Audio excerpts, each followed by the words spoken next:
Pues arrancamos, si les parece bien. Buenos días a todos. Eh, me da gusto estar en esta mesa y darles la bienvenida a todos.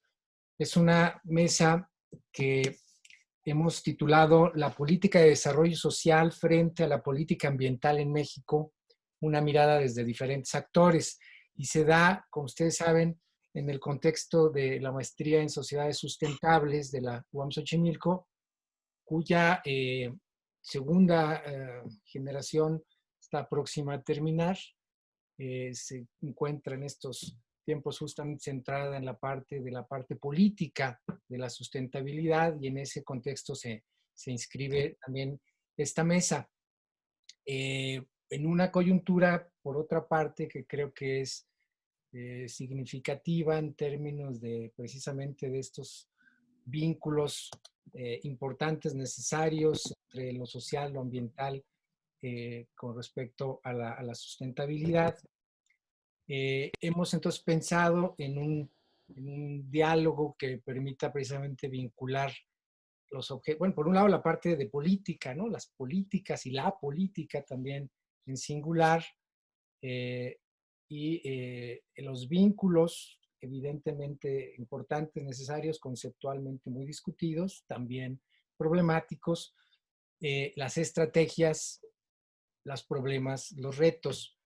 Y tenemos entonces para eso, y les agradezco mucho su presencia, por una parte a Miguel Ángel López Bracho, funcionario de la Semarnat, es decir, desde el lado de las políticas públicas que tienen que ver con medio ambiente.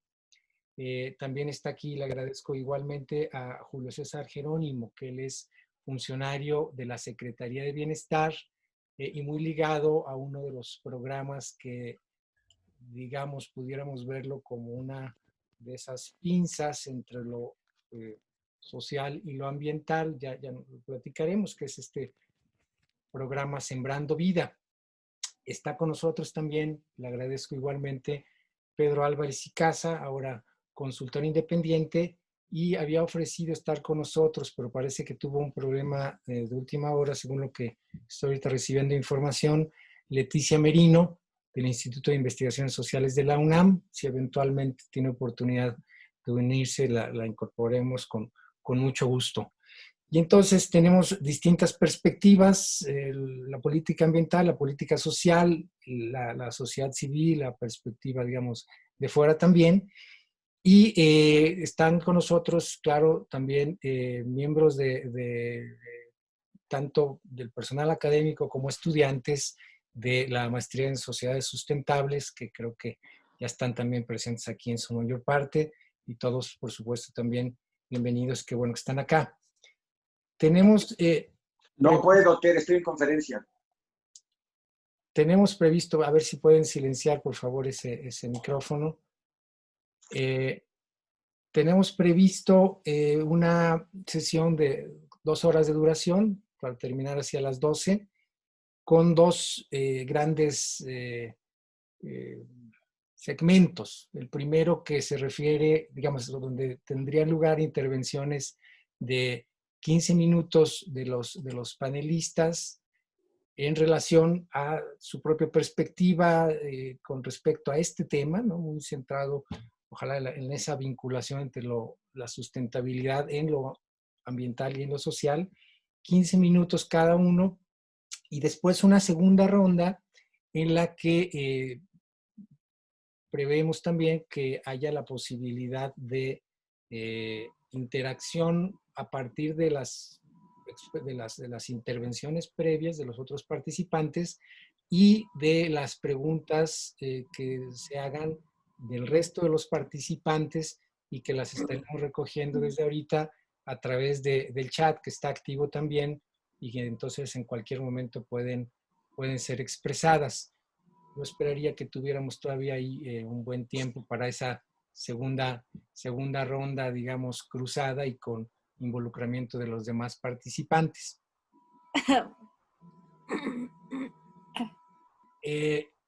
Quisiera entonces, bueno, además de pedir la gente que tiene por ahí sin silenciar su micrófono, que nos ayude para que no tengamos muchas interferencias. Quisiera pedir, se me ocurre que esta primera ronda pudiéramos iniciarla con la intervención de Miguel Ángel López Bracho, después con Julio César y después con Pedro, si no tienen inconveniente. Y entonces, en formato libre, o si tienen algunas láminas, igual con gusto que las compartan en la pantalla, pues arrancarnos con esta primera sesión. Y de antemano, gracias a todos. Adelante entonces, Miguel Ángel. Bueno, muchas gracias. ¿Sí me escuchan bien? Sí, muy bien. Bueno. Perdóname un segundo. ¿Me escuchan bien? Te escuchamos. Una introducción nada más al caso de Miguel Ángel. Él es, para quienes no lo conocen, él es director de planeación de la Secretaría de Medio Ambiente y Recursos Naturales, Semarnat, Gobierno Federal, y probablemente, no sé si estoy en lo correcto, Miguel Ángel, uno de los funcionarios de Semarnat con más antigüedad allá en la Secretaría. Es el último moicano. Probablemente, ¿no? Uno de los, digamos, está en el área de planeación que tiene entre sus atribuciones lo que se refiere al seguimiento del programa sectorial de medio ambiente y recursos naturales, que se acaba ya de publicar, y los aspectos de, digamos, vinculación con otros de las áreas del sector público, con otras de las políticas, digamos, la transversalidad, y en ese sentido, entonces, digamos, una posición que en principio tendría que ver también hacia afuera, incluida la dimensión social. Perdón la interrupción y adelante, Miguel Ángel. Sí, miren, yo quisiera hacer comentarios de carácter general, algunas reflexiones de carácter general sobre el tema al que nos están convocando. Y bueno, voy a tratar de hablar un poco de algunos aspectos sobre transversalidad de las políticas públicas, sobre el esfuerzo de integralidad de las políticas al interior del sector medio ambiente y sobre la parte de territorio y medio ambiente. Bueno, en primer término, si nosotros hablamos de políticas ambientales y su instrumentación o el vínculo de las políticas ambientales con todo el componente social, esto no puede ser un tema exclusivo de una Secretaría de Estado, yo creo que estaríamos de acuerdo. Este es un tema que tiene que manejarse de manera integral entre los esfuerzos de diferentes secretarías de Estado que de alguna manera por lo que hacen inciden tanto en la parte social como en la parte económica como en la parte ambiental. La Secretaría de Medio Ambiente y Recursos Naturales está prácticamente obligada a concertar acciones con la Secretaría de Bienestar, con la Secretaría de Agricultura, con la SEDATU, con la SEP, etcétera. Porque lo que hagan o no hagan otras dependencias en el tema de desarrollo económico, de desarrollo social de nuestro país, incide necesariamente en la parte ambiental. Así como lo que nosotros hagamos en la parte ambiental va a tener una incidencia en la parte social. Esto es muy importante sobre todo por el esfuerzo que está haciendo nuestro país en línea con los ODS, de realmente tratar de que con las políticas públicas no se deje a nadie afuera ni a nadie atrás. Y por otro lado, porque es un mandato de nuestro Plan Nacional de Desarrollo, tratar de darle prioridad a toda la población tradicionalmente excluida. Entonces, cuando nosotros hablamos de que tenemos que lograr esa confluencia, yo diría, entre la parte económica, la parte social y la parte ambiental, pues tenemos entonces que discutir, llegar a consensuar acciones con otras dependencias. Y esto se refleja fundamentalmente en cómo operan nuestros programas y en especial en cómo lograr que se articulen los programas de subsidios, los programas sujetos a subsidios o lineamientos mediante los cuales estamos acercando beneficios específicos a la sociedad. Los programas de subsidios y lineamientos obviamente están sujetos a una serie de reglas y esas reglas, si no están revisadas, si no están analizadas y no están enfocadas en el territorio y en sujetos sociales particulares pueden incluso tener efectos perversos. Pueden estar a lo mejor beneficiando clientelas tradicionales, pueden estar haciendo o logrando resultados en donde no era prioridad tenerlos. Y los programas de subsidios pueden también, por la manera como operan, tener un efecto negativo sobre el medio ambiente. Entonces, todo esto lo tenemos que platicar, lo estamos ya revisando. La Secretaría ya tiene acercamientos, sobre todo con la SADER, con Bienestar, para ver de qué manera podemos lograr que a través de estos programas que ellos ejecutan no haya un efecto negativo sobre el medio ambiente. Por nuestra parte, al interior de la Secretaría, tenemos que lograr que los programas con los que nosotros estamos operando, desde la Comisión Nacional Forestal, desde la Comisión Nacional del Agua, desde la Comisión Nacional de Áreas Naturales Protegidas, etcétera, confluyan de una manera coordinada y coherente en el territorio. Porque si los programas no confluyen adecuadamente en el territorio, generamos un desorden y no logramos aprovechar los efectos, pues, como diría yo, de beneficio acumulativo entre ellos, ¿sí? Las sinergias que puede haber entre los diferentes programas. La Secretaría está en este momento tratando de hacer un mapeo muy cuidadoso de todo el territorio para poder identificar en dónde realmente tenemos que enfocar nuestras acciones. Y en ese mapeo que estamos haciendo del territorio, no solamente estamos considerando el componente ambiental, es decir, en dónde debemos de tener mayor cuidado en restaurar, en conservar o en manejar sustentablemente los recursos, sino también en dónde está la población que más está requiriendo de nuestros apoyos. Esto es muy importante, sobre todo porque estamos todos claros de que el presupuesto es particularmente limitado. Entonces, cuando los recursos son muy limitados, nuestro esfuerzo de enfoque y a la instrumentación de la política pública tiene que ser mucho más preciso. Tenemos que tener auténticos tiros de precisión, pero insisto, los tiros de precisión ahora estamos obligados a que no únicamente consideren el aspecto de los ecosistemas y su biodiversidad, sino también en dónde está la población que necesitamos apoyar de manera urgente, importante.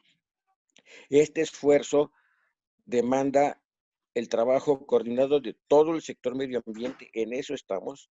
Como saben ustedes, ya publicamos nuestro programa sectorial. Nuestro programa sectorial ya nos da los cómo generales de lo que queremos hacer. Pero en dónde lo vamos a hacer es el punto importante, es la gran pregunta que tenemos ahora. Con poco dinero, ¿dónde vamos a hacer las cosas para tener el máximo de resultados? ¿Sí?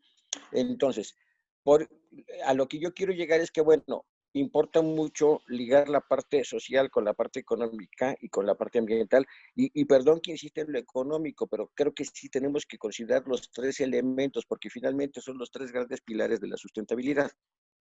Pero por supuesto, si algo está ocurriendo en la coyuntura actual de nuestro país es que la parte social no la podemos disociar y en todo lo que estamos haciendo nosotros es nuestra preocupación, ¿sí?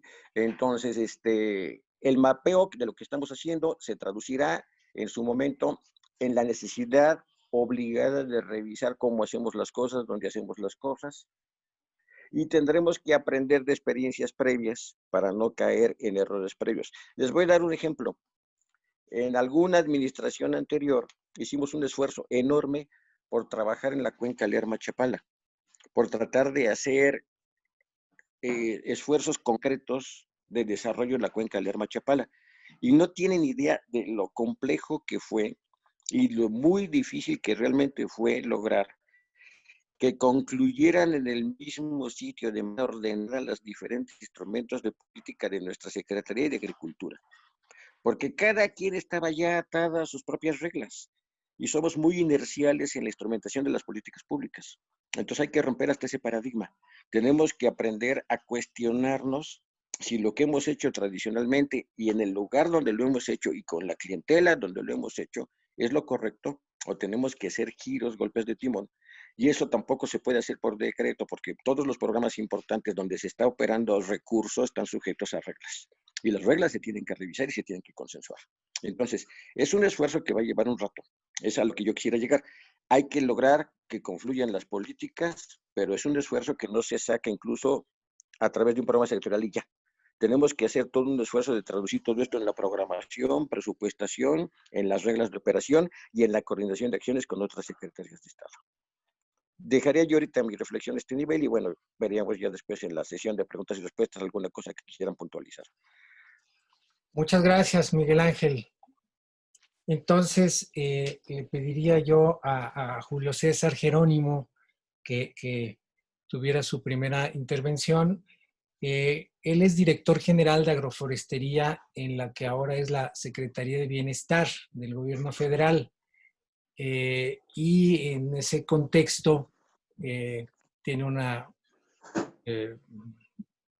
carga importante, nos comentará probablemente él, en relación al programa de gobierno Sembrando Vida, que está a cargo de la Secretaría de Bienestar y que es un programa, como todos ustedes saben, con un componente social, pero que tiene que ver con el entorno rural y con recursos naturales, ¿no? Actividades principalmente de agroforestería.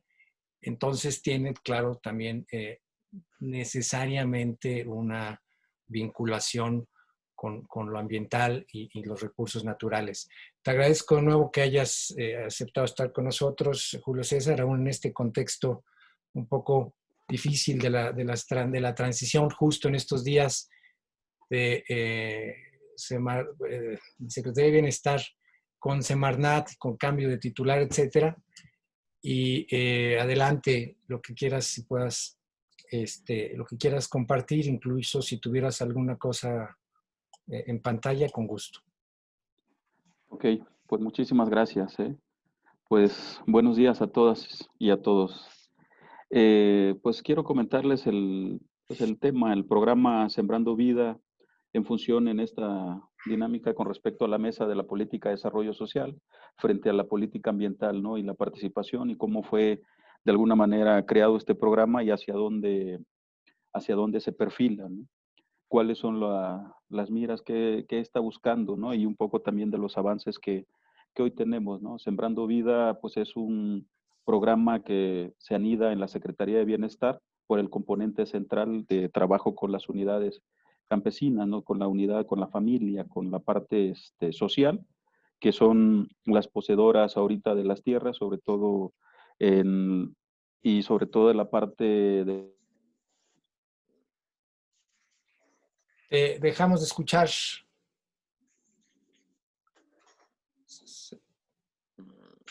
Te dejamos de escuchar. De la tierra, sí, perfecto. Sí, de nuevo. ¿Ya me escuchan ahí? Ahora sí. ¿Me escuchan? Sí. Sí. Se corta. Ahora otra vez te oímos. Muy bien. ¿Me escuchan? Sí. Ok, perfecto. Bueno, continuando. Que pues las familias campesinas son las poseedoras de las tierras y sobre todo la parte más marginada y donde mucho del recurso natural en México pues se encuentra, ¿no? Están al margen de las reservas, de las unidades que se están conservando y en función de eso pues se ha establecido este programa. El programa Sembrando Vida es un programa integral. En gobiernos pasados no se había ejecutado un programa como este tipo que represente la parte, bueno, el componente social, el componente ambiental, el componente productivo, y sobre todo con miras y con una influencia fuerte hacia la sustentabilidad, ¿no? Buscando incluso el tema de tener comunidades sustentables. Ese es el punto central, con aristas o con componentes importantes como son los sistemas agroforestales. Los sistemas agroforestales, pues como lo conocemos, son sistemas diversificados, son sistemas productivos con una productividad que va en la parte que redunda en la parte agronómica, pero también con un componente de productividad ambiental, ¿no? Una diversidad donde se aprovechan los diferentes estratos, el estrato superior con toda la parte de los árboles forestales, un estrato medio con producción de árboles frutales, especias y de otro tipo que tienen un valor en el mercado, que es una parte importante, y el aprovechamiento del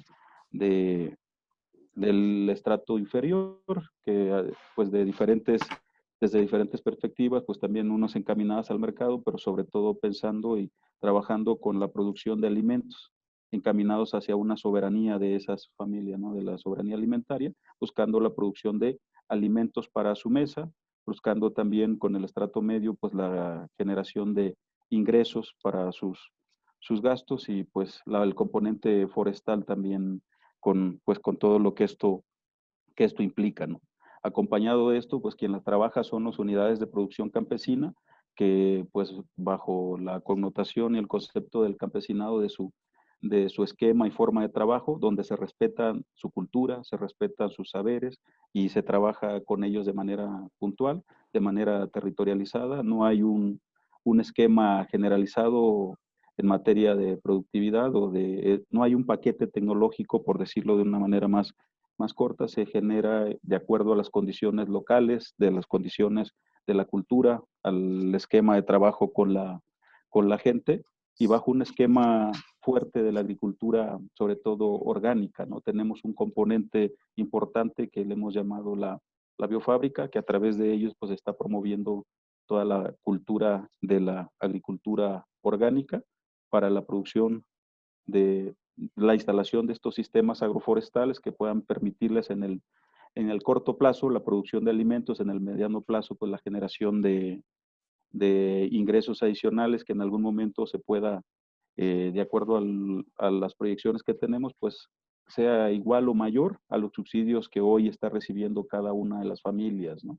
Son los componentes importantes, trabajando fuerte con ellos, la cultura del ahorro, ¿no?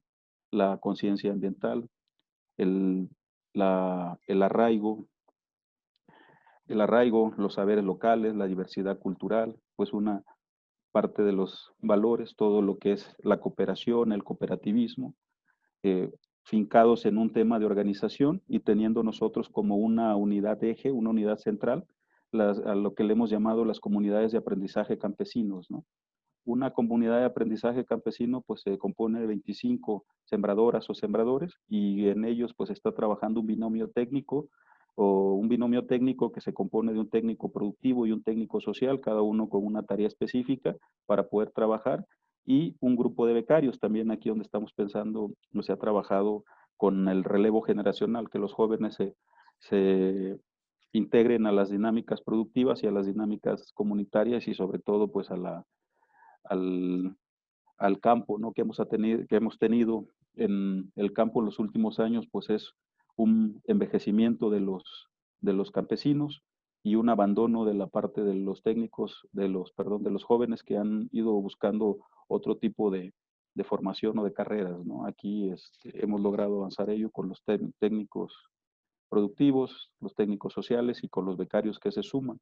Ellos trabajan como una unidad, como una comunidad desde la perspectiva, pues que es un diálogo redondo donde todos pueden participar y proponer, de aprendizaje entendido como la parte de, pues todos estamos viendo y aprendiendo, todos aportamos algo y todos vamos construyendo juntos, ¿no? Y campesinos en esta connotación de diversidad, de esquema y de forma de trabajo con toda la parte de la economía campesina, ¿no? Se tiene un punto de trabajo que son los viveros comunitarios, donde ellos están produciendo al menos el 60% de los árboles que se requieren y se necesitan, sean árboles forestales, o frutales, o algunas especies que se están produciendo también para fortalecer, y la planta que producen pues son la de sus parcelas, ¿no? También con ellos está el proceso de la construcción, como lo decía de manera inicial, la biofábrica como un punto de formación y capacitación y de generación de insumos, pero de carácter orgánico, ¿no? Para nosotros las comunidades de aprendizaje campesino pues son el corazón del programa, del esquema de trabajo con ellos, la parte que articula el territorio, pues todos estos conocimientos, todos estos valores y todos los saberes, ¿no? Ligados al tema de la sustentabilidad, de la no quema, del uso de la agricultura orgánica, el tema de la de la reforestación, aparte de la instalación de los sistemas agroforestales, el fortalecimiento de la comunidad. Estamos buscando que la comunidad sea más autogestiva, menos dependiente, ¿no? Con el proceso de la recuperación de valores, que se generen alternativas económicas productivas, pero con estas características, pensando en los mercados totalmente. Claro, vivimos en un mundo globalizado, tenemos que pensar en los mercados, por eso el cultivo eje, el cultivo central, pues también está en revisión y en trabajo con ellos en función de la capacidad de los mercados, que podemos trabajar, que podemos ver. La mayoría de las especies que se están sembrando en México, sobre todo en estos cultivos ejes, somos deficitarios en el país como principal mercado, y de ahí pues pensar en otros, ¿no? Adicionalmente, pues estamos para el siguiente año con un esquema de generar todo lo que es la red de valor. El logo Sembrando Vida pues ya es una propiedad que ya se tiene por parte del programa, y que el siguiente año vamos a sacar ya la marca Sembrando Vida para estos productos, que va a fortalecer esta parte del eje económico con las campesinas, ¿no? Y pues sobre todo pues en la promoción del ejercicio de sus derechos sociales, la participación, ¿no? La equidad de género, la recomposición de muchos de los valores y el trabajo desde la comunidad, y en función de ello pues todo lo que se está generando, ¿no? De manera muy puntual quisiera dejarlo en este momento hasta aquí, y pues las dudas y preguntas que surjan, con gusto pues, estamos para aclarar o complementar, ¿no? Muchas gracias. Gracias a ti, Julio César. Sí, pues volveremos sin duda en la segunda parte de la sesión. Quisiera pedirle entonces ahora a Pedro Álvarez y Casa si nos da sus impresiones. Pedro es actualmente consultor, fue durante mucho tiempo, para quienes no lo conocen, el coordinador del Corredor Biológico Mesoamericano, una iniciativa pues, dirigida sobre todo al sureste del país, pero concentrada en temas, digamos, de aprovechamiento sustentable, rural sobre todo, y entonces hay una conexión también importante con los objetivos ahí, digamos, sociales, económicos, ambientales, y también antes en algún momento fue titular de la unidad, de lo que ahora es la unidad coordinadora de participación social y transparencia de la Semarnat. Entonces también ahí está el vínculo entre la parte participativa, el asunto de la participación, la dimensión social, digamos, de la política ambiental. Pues adelante, Pedro, muchas gracias. Muchas gracias por la invitación, Carlos, colegas de la maestría. Quizá primero una advertencia, el internet está inestable. Me salí un momento y me metí ahorita a través de mi teléfono, porque por una razón es más seguro el teléfono que el internet en la casa. Entonces, si llega a haber fallos, pues tendrán que aguantar a que me reconecte, porque no depende de mí. Muy bien.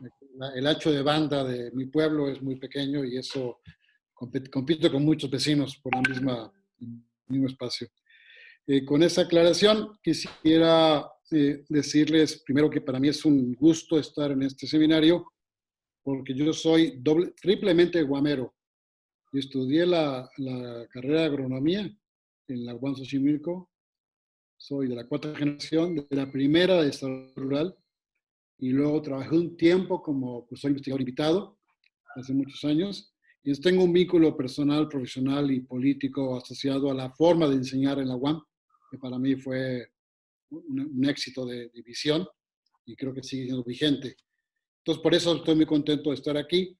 Y me parece que en 15 minutos voy a tratar de dar algunas ideas centrales de lo que he escuchado y de lo que yo había reflexionado.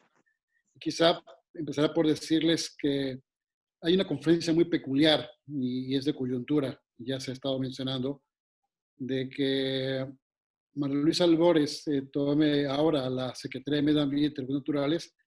Es una conferencia de la política social con la política ambiental. Es decir, si veo, voy a decirlo en positivo, una área de oportunidad para esta conferencia que ya Víctor Toledo venía empujando. Es Víctor con esta visión de la agroecología y que ha compartido con María Luisa desde que estaba trabajando en la TOSEPAN, Para mí es un intento de demostrar que la política ambiental no se puede concebir sin la política social y viceversa. Y quisiera insistir mucho en eso. Es decir, la política social y la política ambiental van de la mano porque son el contexto en los territorios donde se desarrolla esta visión de la sustentabilidad con la gente más pobre de las zonas rurales. Entonces, no concibo de otra manera esta política y creo que estamos arribando a lo que yo le llamaría una nueva manera de hacer política pública y creo que ha sido poco comprendida todavía, o voy a decir también poco explicada, poco documentada como para entenderla. Y voy a tratar de versar sobre eso de tres maneras. Primero, que existan experiencias de políticas transversales, que no solo es el cruce de matrices entre lo que hace una secretaría y otra secretaría, sino como ya mencionó Miguel Ángel y también mencionó un poco Julio, cómo aseguramos que las políticas se convierten en programas y luego en de operación, incluyan criterios de otras visiones en sus reglas. Cuando yo estuve al frente de la Conavio, en el área de uso de la Conavio, durante casi 15 años, logramos que la SADER, entonces la SAGARPA, incluyera criterios de prelación en sus reglas de operación que favorecieran políticas transversales en el territorio. Una frase como, si usted está en corredores biológicos, tiene criterios que favorecen y promueven buenas prácticas productivas. O en CONAFOR, si usted se encuentra dentro de una área protegida o se encuentra donde hay un corredor biológico, usted tiene preferencia en la asignación de recursos en la red de operación. Es decir, hay ejemplos que demuestran perfectamente bien cómo se pueden operativizar políticas públicas a nivel concreto, no solo en el discurso, no solo en la idea general. Creo que ahí Miguel Ángel tiene un gran camino andado sobre cómo se puede lograr no solo cruzar indicadores o solo juntarse para ver matrices, sino cómo en el territorio plasmar estos esfuerzos de la construcción de políticas públicas. Cuando digo que estamos arribando a nuevas formas de hacer el quehacer institucional, he escuchado a mis viejos colegas de Semarnat, algunos que ya no están, muy inquietos sobre la baja de presupuestos de la Semarnat, la baja de presupuestos en la CONAFOR, en la CUNAM. Y yo siempre les digo, no es que haya menos dinero, sino que está distribuido de manera diferente. Basta ver el programa Sembrando Vida, o basta ver el programa de Jóvenes Sembrando Futuro. Y yo digo, es una invitación a buscar esfuerzos transversales de cooperación. Yo les decía a la gente de CONAM, busquen a la gente de bienestar, hagan acuerdos de colaboración, de confluencia, porque las personas son las mismas, los productores son los mismos y solo la manera de abordar los esfuerzos. Es decir, la manera como el presidente de la República concibe la política pública, la concibe, por supuesto, con un derivado y afortunado sesgo hacia el desarrollo social, pero que nos obliga a ser innovadores en la visión de la conservación y del manejo. Por años, yo he sostenido, y quisiera sobre eso argumentar, de que no se puede conservar nada que no se valora, que no se usa, que no se maneja. Entonces, estas políticas anglosajonas, antes le decíamos neoliberales, de exclusión del uso de los recursos naturales como un mecanismo de conservación, me parece que son obsoletos en muchos sentidos. Inclusive en que lo ha practicado los ingleses, los australianos y por supuesto los estadounidenses han fracasado. Las políticas de exclusión de los parques nacionales como Yellowstone, por ejemplo, o las rocallosas o las secoyas, finalmente han tenido incendios brutales que no han podido controlar porque ni siquiera se iba a aprovechar de los bosques que viejos requerían de un gran manejo. Y eso ha provocado pues que tenemos combustible en cerillos en los bosques que han afectado tremendamente su biodiversidad. Pongo ese ejemplo para decir que esta visión que Víctor Toledo tenía y que ahora creo que también comparte con la experiencia de María Luisa, porque conozco su trayectoria, de vincular lo rural con lo ambiental, y ahí me refiero a la pobreza con la conservación. Es decir, si valoramos los recursos naturales que tenemos, estamos seguros que se convertirán en mejores guardianes del resguardo de la riqueza y la biodiversidad que tenemos. la gente que dice, no, es que en la selva lacandona se acaban los bosques, las selvas. Y yo digo, sí, la pobreza puede ser un factor de deterioro, pero si reconocemos que podríamos crear opciones productivas que mejoren las condiciones de vida de la gente, se resuelve parte de esta gran incógnita. Y lo demostramos en el Corredor Biológico Mesoamericano. Hicimos estudios muy finos con el apoyo de la Coneval, de cómo, cuál el ingreso promedio de un campesino en la selva lacandona, y era por abajo de la línea de pobreza alimentaria, es decir, la peor de las pobrezas. Y 8 años después, con el programa del Corredor Biológico Mesoamericano en la zona, habíamos triplicado el ingreso promedio de los campesinos que participaban en el programa y habíamos revertido la deforestación en la selva lacandona. Es decir, esa opción de cuál es desarrollo o es conservación, esa premisa falsa, ese falso debate, pudimos demostrar que es perfectamente bien compatible en esquemas de desarrollo local que demuestran la factibilidad de una visión transversal sobre la política social. Tuvimos programas de cooperación con SADC que fueron marginales, pero fueron muy importantes y lograron demostrar esto que estoy mencionando. Y tuvimos una excelente coordinación con AFOR también, que permitió crear un programa especial de PCAs, de pago por servicios ambientales, que logró revertir este proceso de deterioro. Y está documentado, está publicado, está de muchas maneras, tanto en publicaciones científicas como con publicaciones de divulgación y también informes oficiales, que esto que estoy diciendo es verdad, o sea, que es posible transitar. Entonces, en ese sentido, yo soy optimista sobre esta visión de transversal, digamos, de las políticas públicas, aunque me parece que estamos muy lejos de lograrlo todavía. Entiendo un poco, y me quisiera poner en los zapatos de Julio César, de las dificultades que puede ser demostrar esta visión en el mediano plazo, porque son cambios estructurales que se están dando en el país. Y yo soy partidario de que esta nueva manera, esta forma en que ahora la secretaria María Luisa Albores va a tomar la Semarnat, pueda confluir de una mejor manera con la política ambiental. Solo hay 2 comentarios adicionales. Yo pienso mucho en la experiencia de Lula en Brasil, el presidente Lula en Brasil, y cómo hizo este país de 2 velocidades, ¿no? O sea, no se peleó con el sector productivo, con el sector empresarial, pero buscó cómo impulsar a los sin tierra, a la política social, y pienso mucho lo que pasa en SADER actualmente, o sea, todos los esfuerzos que hace Víctor Suárez y su vínculo con bienestar, y los esfuerzos también de impulsar la agricultura de exportación. Entonces me parece que tenemos que buscar formas de convivencia. Si el presidente dijo, bueno, vamos a convivir con Ligero Romo y con los productores de hortalizas y con los productores de aguacate, y también vamos a apoyar la política social, pues se trata de buscar una visión compartida que no tenga que estar como excluyendo unos y a otros. Repito, preferentemente al apoyo social, y creo que eso me parece que es muy bueno. Terminar diciendo mi primera presentación que todavía me parece pronto para poder hacer una evaluación del programa Sembrando Vida, que por cierto es Plantando Vida, pero entiendo el concepto, digamos, epistemológico, ¿no? De la idea de sembrando, pero básicamente son plantaciones forestales. Me preocupa, yo lo he escrito y lo quiero sostener, me preocupan el mercado, como ya lo mencionó Julio César, que esos productos maderables, frutales tengan mercados, de que los productos sean, por supuesto, endémicos, adecuados a las condiciones regionales. Tercero, me preocupa este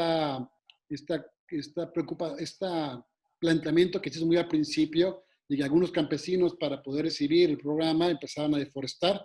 Yo sé que ya se hicieron algunos candados para evitar eso, pero que había esa preocupación. Y por supuesto, cuando Miguel Ángel nos habla sobre estos esfuerzos de transversalización de las políticas públicas, me parece que una secretaría que es transversal es Semarnat.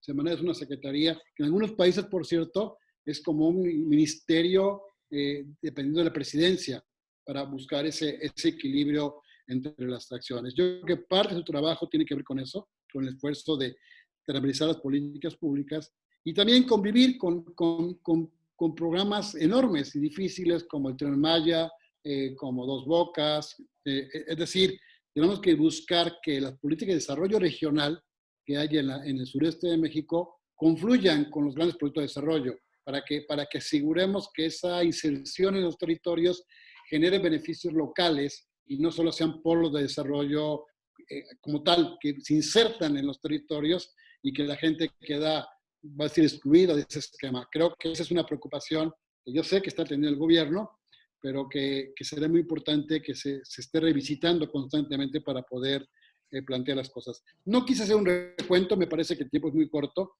pero solo decirles que Víctor Toledo, desde hace muchos, muchos años, ha insistido en esta visión de la ecología política, la ecología social, y creo que ahora con los cambios en el gabinete, espero que María Luisa Albores pueda continuar con este esfuerzo, pero encontrando también los equilibrios que hacen falta y que el programa del presidente de la República demanda, es decir, la confluencia de visiones para construir un país de mayor futuro para todos. No está la cosa resuelta, creo que tenemos momentos y retos muy difíciles, pero sí insistiría que la política social y la política ambiental, como empecé mi argumentación, van de la mano.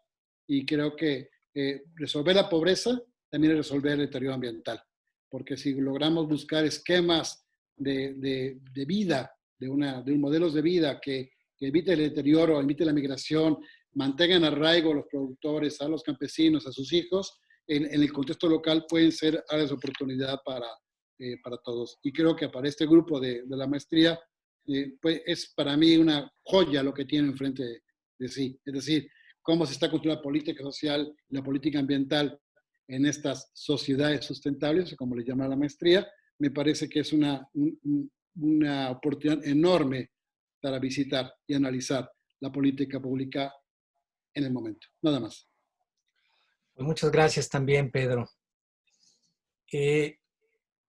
Como ustedes habrán visto en el chat, en este momento ya podrían ustedes, si son invitados todos los participantes, a expresar por esa vía los comentarios, las preguntas, las reacciones que tengan a las intervenciones de los panelistas. Entonces, a todos los colegas de Xochimilco que tengan algo que decir, les pediría nada más que utilicen la opción del chat.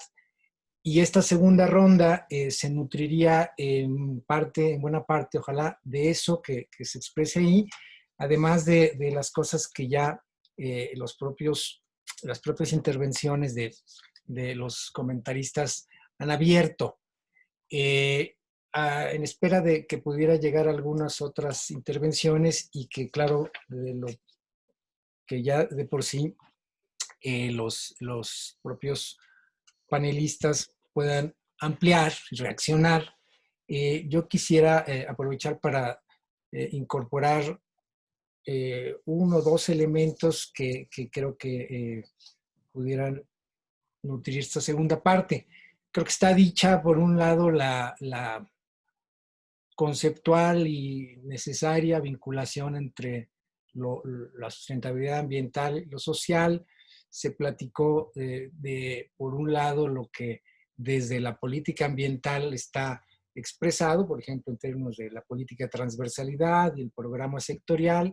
Se platicó también lo que desde la política, en este caso de bienestar, tendríamos quizás que incorporar otras perspectivas también, pero al menos de lo que se llama ahora la Secretaría de Bienestar, y en particular este programa de Sembrando Vida está incluido, ¿no? Decía, por ejemplo, Julio César, pues es importante que se estimule, él habló al menos de tres cosas, ¿no? La reforestación, la no quema, o sea, garantizar que no haya una quema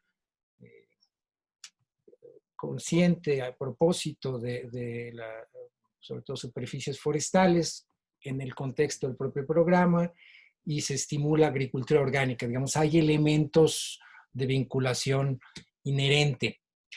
Pero hay también problemas y aspectos del diseño. Algunas preocupaciones las manifestó también ya Pedro Álvarez y Casa al final con respecto a la consistencia de los propósitos, sobre todo ya en la práctica.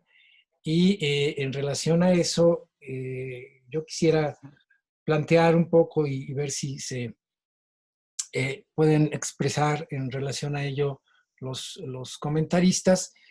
Lo que se refiere a, por una parte, digamos, la consistencia a nivel macroagregado en la propia planeación en las estructuras.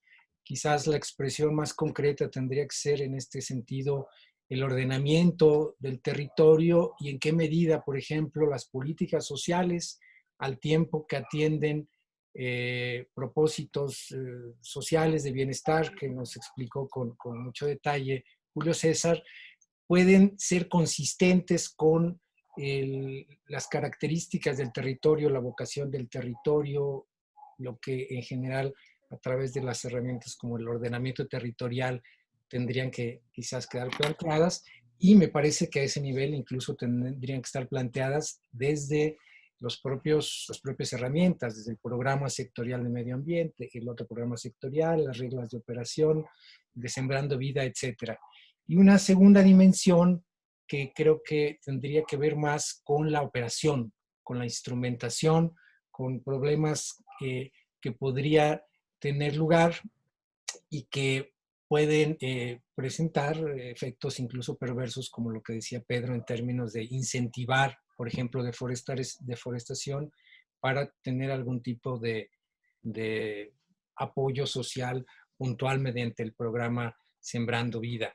Ahí creo que hay cosas importantes, hay incluso algunos elementos que se echan de menos cuando uno revisa, por ejemplo, las reglas de operación de Sembrando Vida, o cuando uno ve el programa de Semarnat, el Medio Ambiente y Recursos Naturales, en relación a los indicadores que se plantean.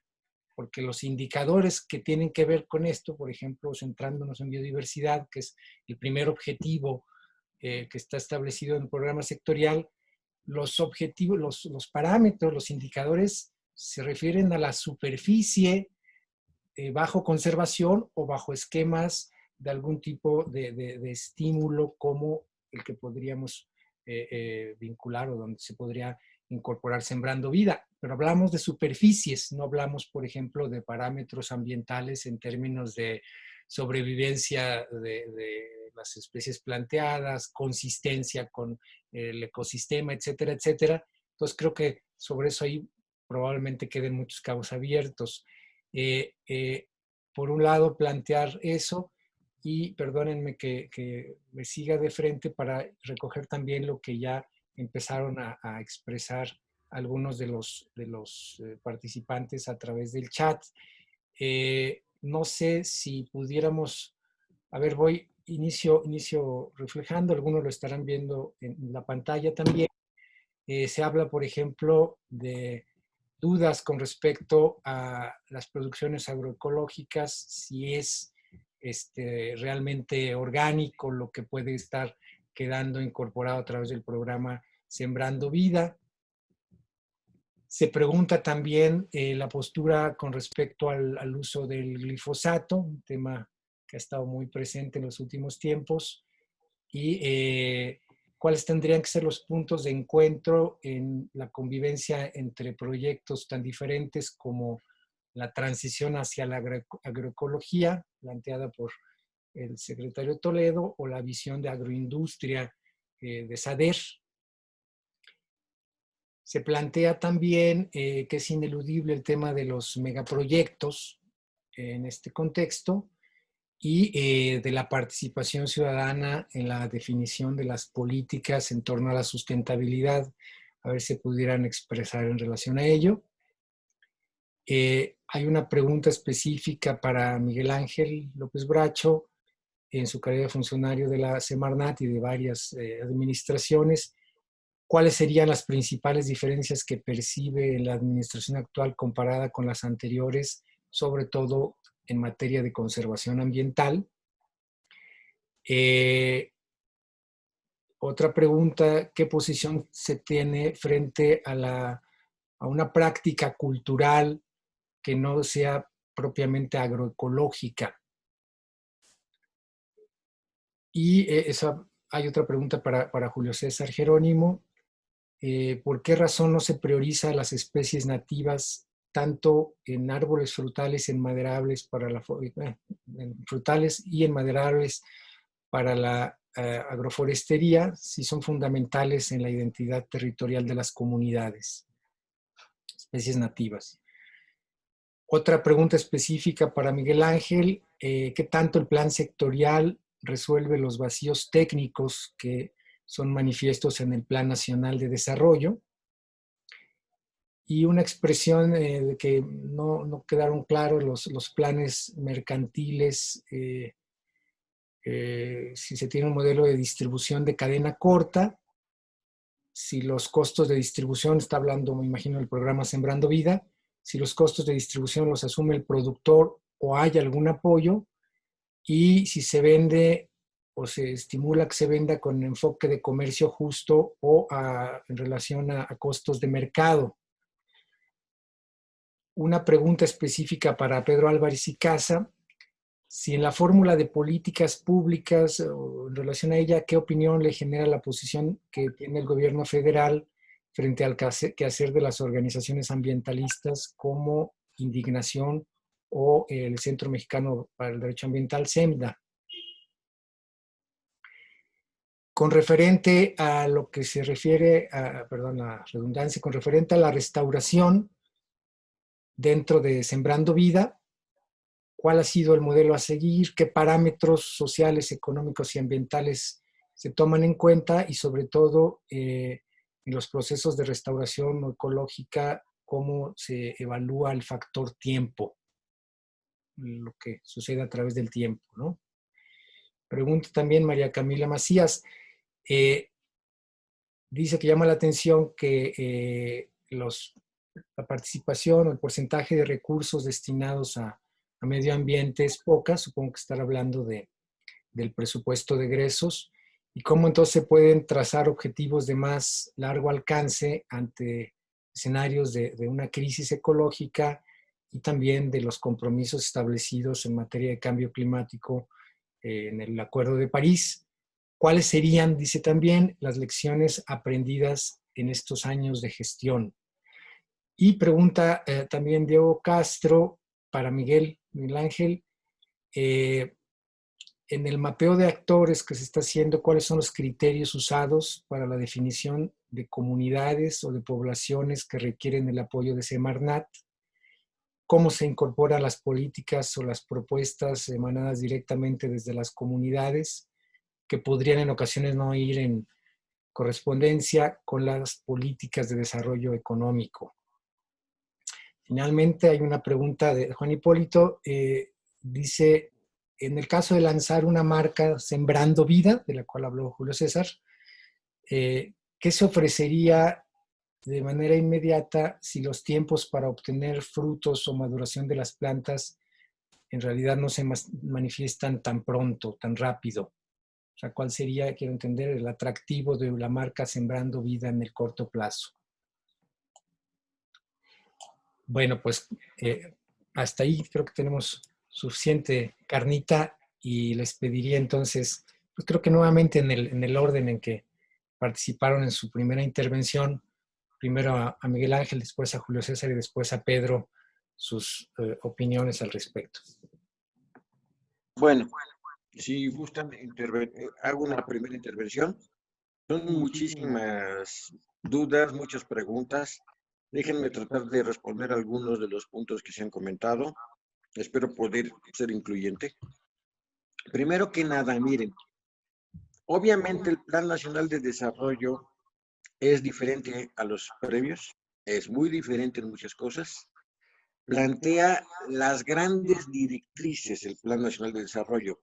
No tiene especificidades de estrategias, de acciones puntuales, de líneas de acción, no tiene indicadores. El Plan Nacional de Desarrollo es un documento de grandes directrices y muy transversales, como ya lo dijeron mis colegas ponentes, muy transversales, todas esas grandes directrices que nos mandatan a todos. El tema de la especificidad y del aterrizaje no solamente es exclusivo al programa sectorial de medio ambiente y recursos naturales. Eso yo quisiera hacerles incluso una invitación a todos, que no vean que la respuesta básica va a estar solamente en el programa sectorial de medio ambiente y recursos naturales, y que los indicadores del PROMARNAT van a ser los grandes indicadores, porque evidentemente se quedan temas pendientes. Y se quedan temas pendientes porque, bueno, nosotros tuvimos que ajustarnos también a las directrices de la Secretaría de Hacienda en el número de indicadores, en sus características. De hecho, solamente tenemos una meta por objetivo, los demás son parámetros que son como que indicativos de tendencias. Entonces, lo primero que yo haría es invitarlos a todos para ver el panorama completo de la respuesta institucional, a conocer en el momento en que se publiquen el Programa Nacional Forestal, el Programa Nacional Hídrico, el Programa Especial de Cambio Climático, los programas que va a haber de gestión integral de residuos de manejo especial, habrá un programa nacional de remediación de sitios contaminados, un programa muy importante de alimentación justa y saludable. O sea, el conjunto de documentos nos va a permitir tener la especificidad.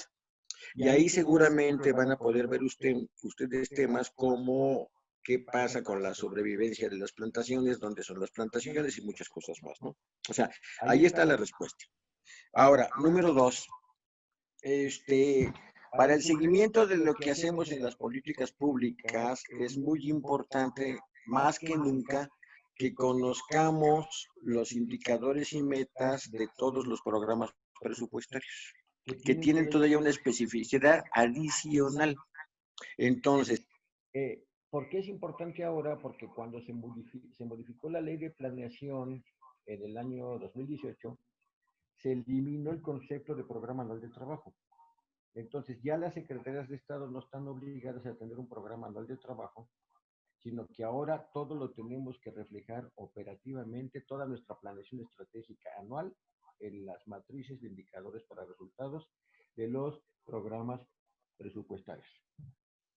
Mi experiencia, efectivamente yo he tenido, bueno, por los años que ya tengo en esto, como dice Pedro, ya soy un activo de mucho tiempo atrás. He tenido yo la oportunidad de estar en administraciones diferentes, de diferentes tonos y colores, y como ustedes lo quieran llamar.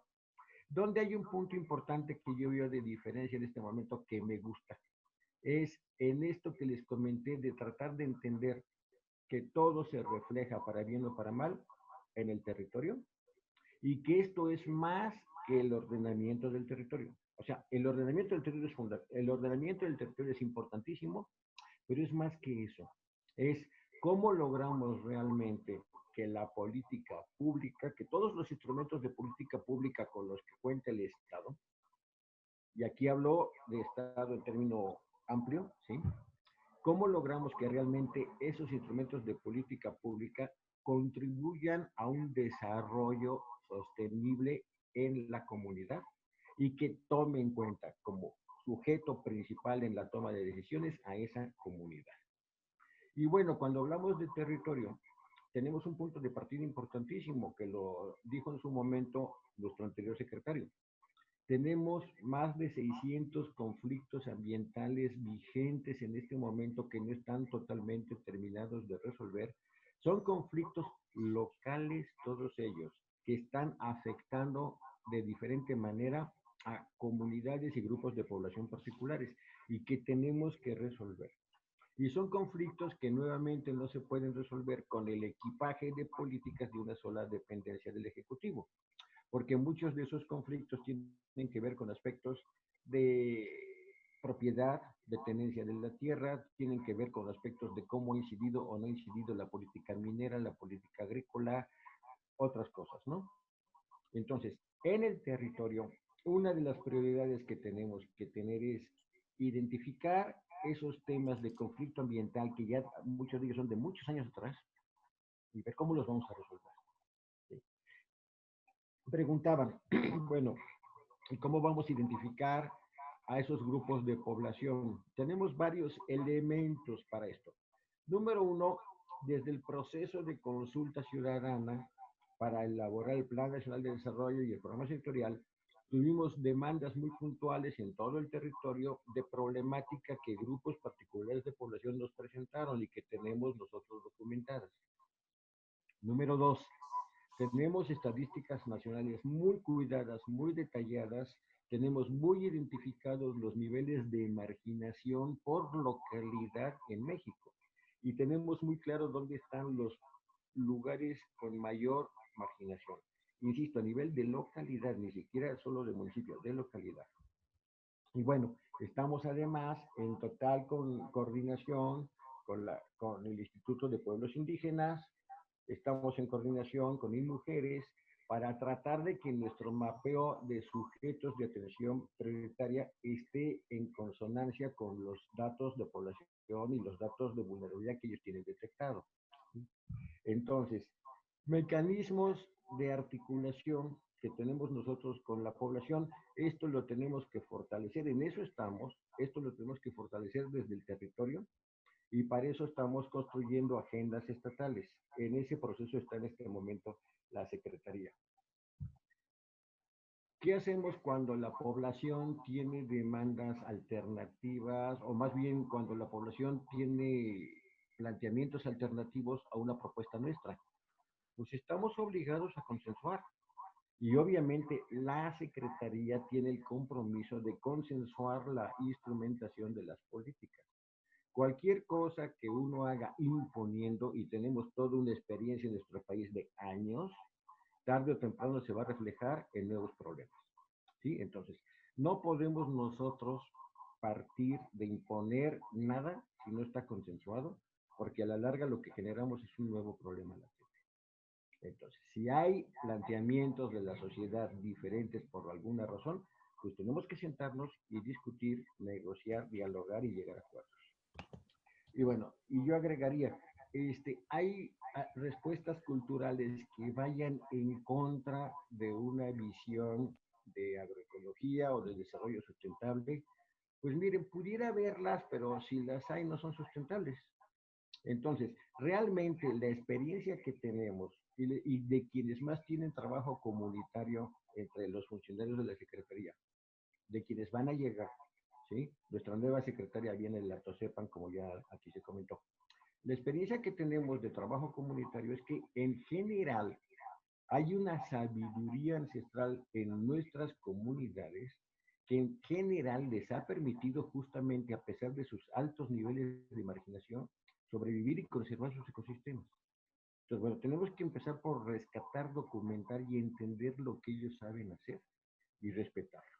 ¿Sí? Y donde encontremos puntos donde creemos que puede haber un valor agregado, podemos tener una diferencia en la manera de aprovechar las cosas, pues yo creo que es el momento de sentarse con ellos y analizar las cosas. Yo quisiera agregar algo más, y es un comentario incluso a lo que mencionó nuestro colega de bienestar. Miren, el conjunto de instrumentos de política pública van a realmente a permitir que haya un éxito en el largo plazo cuando se logre gracias a ellos que las poblaciones tengan un desarrollo sustentable y un desarrollo endógeno. Entonces, cuando estamos hablando nosotros de que les vamos a dar apoyos también en la parte de consolidación de canales de comercialización, de circuitos locales de producción y consumo, de generación de marcas, etcétera, no es una visión economicista, es una visión de desarrollo que hay que entender, porque no podemos pelearnos con una visión de competitividad, pero bien entendida, desde una perspectiva de economía social y solidaria. Insisto, hay que ayudar a las poblaciones no solamente a conservar su recurso, a mejorar sus niveles de bienestar, sino a consolidar circuitos locales de producción y consumo, porque es parte de la respuesta que necesitamos tener ante crisis como la que estamos viviendo en este momento en nuestro país y en el mundo. Muchas gracias, Miguel. Muchas gracias.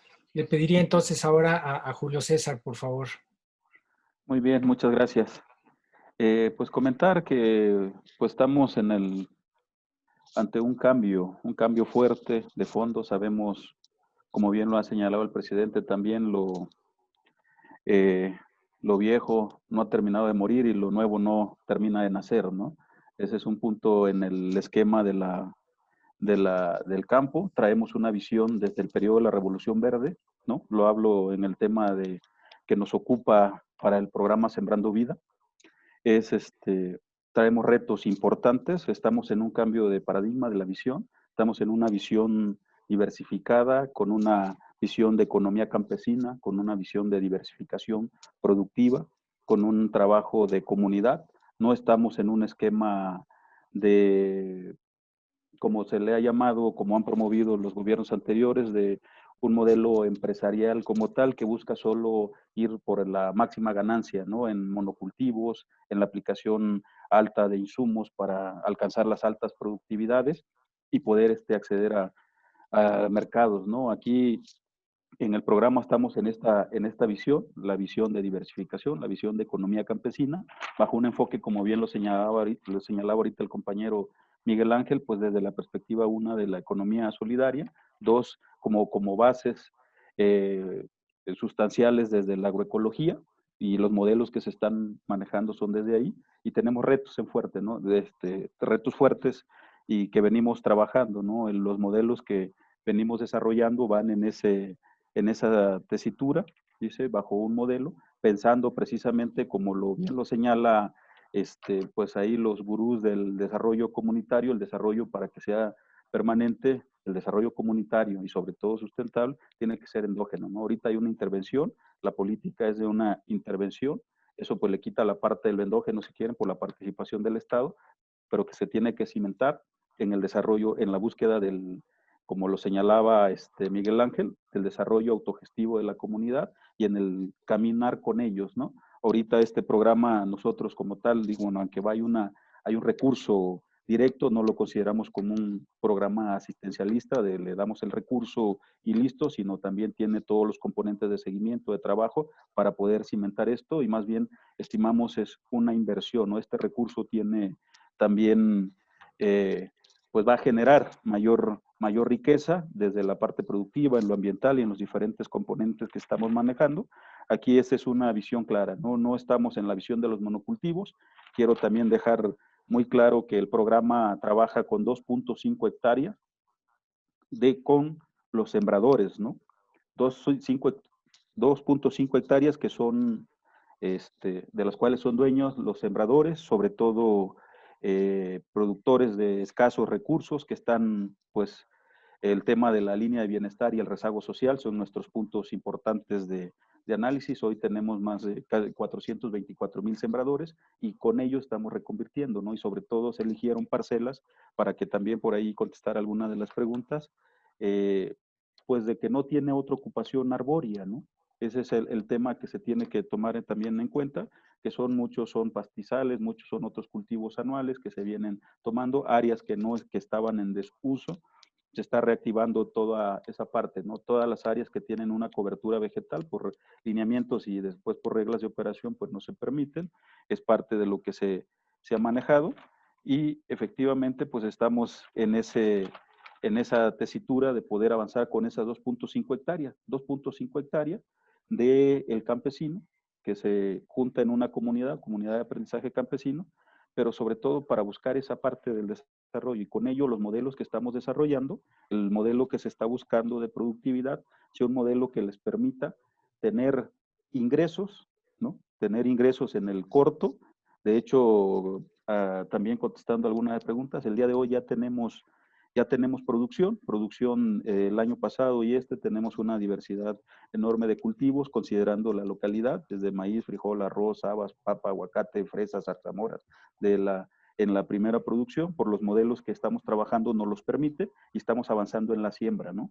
Un componente importante, por dar un de datos, si estamos trabajando un modelo es la milpa intercalada con árboles frutales, es un sistema agroforestal, claro, viene de ello, y hay otros sistemas agroforestales que se están trabajando también, pero ahí estamos aprovechando los espacios y teniendo producciones ya en el corto plazo, en el cultivos de ciclo corto, cultivos anuales, y a la par estamos sembrando árboles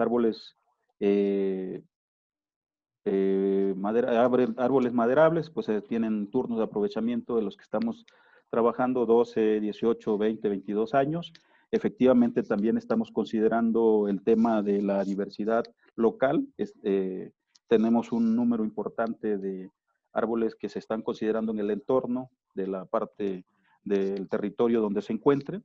Todos los forestales y agroindustriales también tenemos estos cultivos que ya este año empiezan a ensayar algunos, los que se sembraron el año pasado, a la manera de ensayo. El siguiente año empieza la parte de la producción, es tiempo de que empecemos a prepararnos. Hay una visión de mercado, para dar un ejemplo, que son los modelos agroforestales. Estamos viendo un sistema cafetalero que puede tener más de 50 diferentes tipos de especies, un sistema cacautero que de la misma manera, ¿no? Tenemos una diversidad arbórea que si lo vemos desde la parte superior, desde una fotografía, pues vemos una parte boscosa por la cantidad de árboles que implica, pero también es productivo para el poseedor, para el dueño, ¿no? Aquí precisamente los retos que tenemos lo mencionaba hace un rato también el compañero Pedro, o sea, el tema de mercado, ¿no? El tema de mercados y el tema pues de todo lo que se viene, el encadenamiento, precisamente es un punto fuerte que se está trabajando, que se empieza a ver, y el siguiente año es algo que se va a desarrollar mucho mejor, el tema de encadenamientos, bajo la visión de la economía social y solidaria. Pues vamos a trabajar con lo que son las cajas, desde las cajas de ahorro, las cooperativas de producción, de consumo, de ahorro, todo este tema para poder desarrollar, y pensando en la parte de los mercados. Por eso, en cada territorio se analiza y se revisan los cultivos, se van generando ciertos polos para poder no tener una diversificación en todo el territorio, sino ubicar producciones determinadas en territorios determinados para poder dar el paso siguiente, ¿no? El encadenamiento. Esto es importante que lo comente, porque sí, un tema fuerte con respecto a la marca Sembrando Vida, como le decíamos, pues es algo que va a salir al mercado como precisamente propiedad de los productores, y que dé una garantía, ¿no?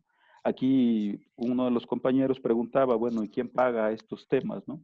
La base del programa, pues es un apoyo directo de 5,000 pesos mensuales a los sembradores para un programa de trabajo directo que ellos tienen que ejecutar.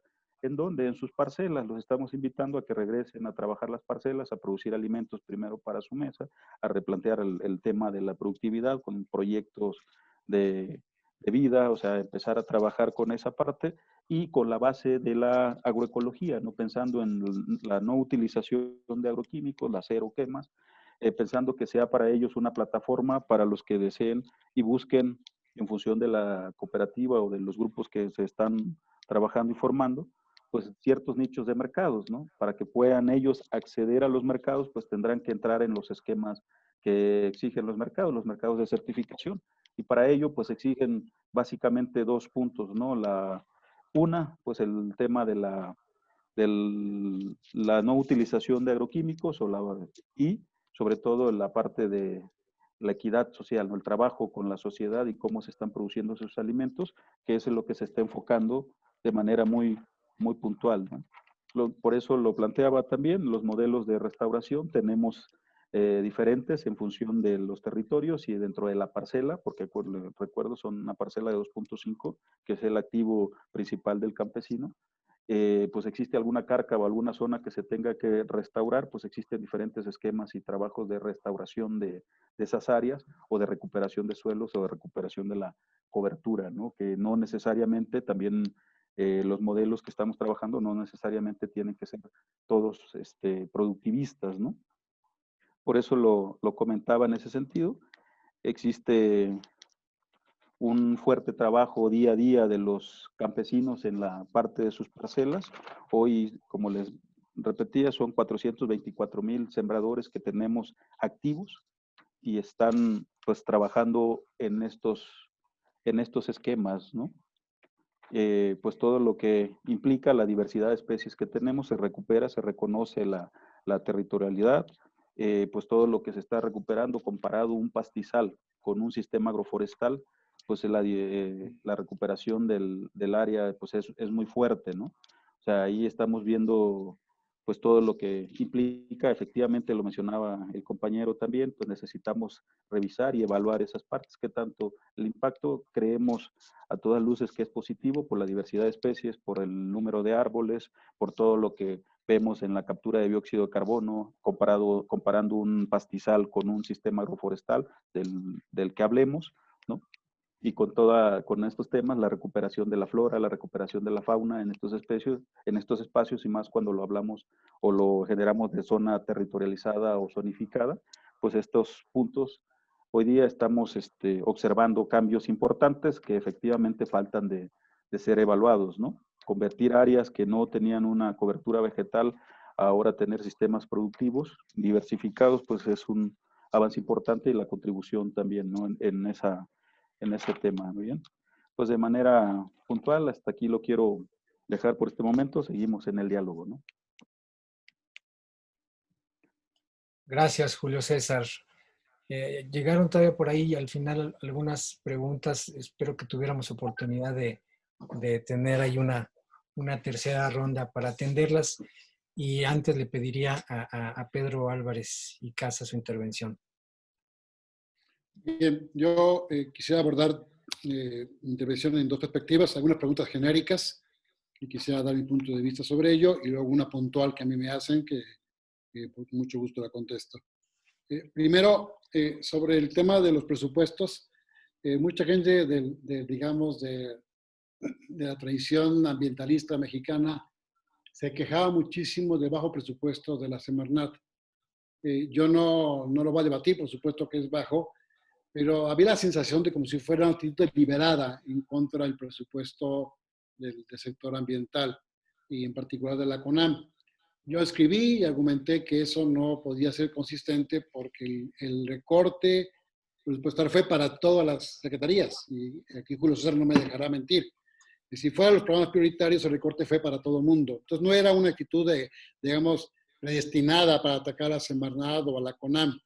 La CONAM tenía dos problemas. Una parte de sus recursos dependían de fondos internacionales, y eso tenía otra historia, otra complicación que se acabó resolviendo por la intervención del secretario Toledo, y otra que tiene que ver pues, porque el gasto operativo se redujo a todo el gobierno federal, y creo que eso todos lo sabemos. Lo menciono porque no siempre es un tema de presupuesto, sino de buscar la mejor manera de ejercer lo que tenemos, y como ya dije en la anterior intervención, de la confluencia de esfuerzos donde vale la pena empujar estos recursos. Yo nunca confío demasiado en los presupuestos como si eso fuera la solución. Les diría al revés, la CONAFOR antes tenía un presupuesto exagerado y yo no veía que eso impactaba realmente en una política forestal a la subida. Si vemos las estadísticas forestales, con un presupuesto de 6,000 millones de pesos anuales, no se veía una mejora en la productividad forestal de este país, y los datos lo dicen, ¿no? Entonces, no siempre tiene que ver con dinero, sino también con la forma de instrumentar políticas públicas. La gente que se criticaba mucho el tema de la CONAM, yo les decía, pues yo recuerdo perfectamente bien la forma como muchas veces despilfarraban recursos en tontería y media. O sea, no es cierto que es un problema de ahora resulta que todo lo anterior estuvo bien. Yo creo que había que revisar la política de conservación de este país. Eso se vio toda mi vida, de que la política de conservación no puede ser una política de exclusión de biólogos o de ecólogos, sino es una política con los dueños y poseedores de la tierra. Y eso es lo que me gusta del actual gobierno, esta volcarse a involucrar a los productores en la conservación y en el manejo, como guardianes de sus propios recursos, y no tener un policía al lado que sea que los cuide. Y me parece que eso no lo hemos acabado de entender, mucho menos los que estamos en la academia. Nos cuesta trabajo reconocer. Tenemos que empoderar y apropiar a los dueños de su riqueza natural como los protectores de sus recursos, y no como alguien que estorba, como diría Quadri, ¿no? Hay que sacar a la gente del campo y mandarla como obrero. Y lo menciono porque Quadri lo dice sin parar, ¿no? Entonces no me siento apenado al decirlo porque es consistente con esa barbaridad. El segundo comentario sobre el SEMDA y sobre el Consejo Civil Mexicano, que quiero aclarar que no solo es el SEMDA, sino fue una opinión. Yo lamento, y lo digo con todo respeto al señor presidente, que él vea que algunas de las ONGs que han trabajado en temas ambientales sean pseudoecologistas. No me gustó la expresión. Yo sé que a veces él tiene que dar una opinión general para todo el mundo, o sea, él tiene que dar una postura general, no puede particularizarla. Yo pensé en una frase como fuera máscaras. ¿En qué sentido? Hasta pensé hablar sobre máscaras contra cabelleras, ¿no? ¿Qué quiero decir con este comentario?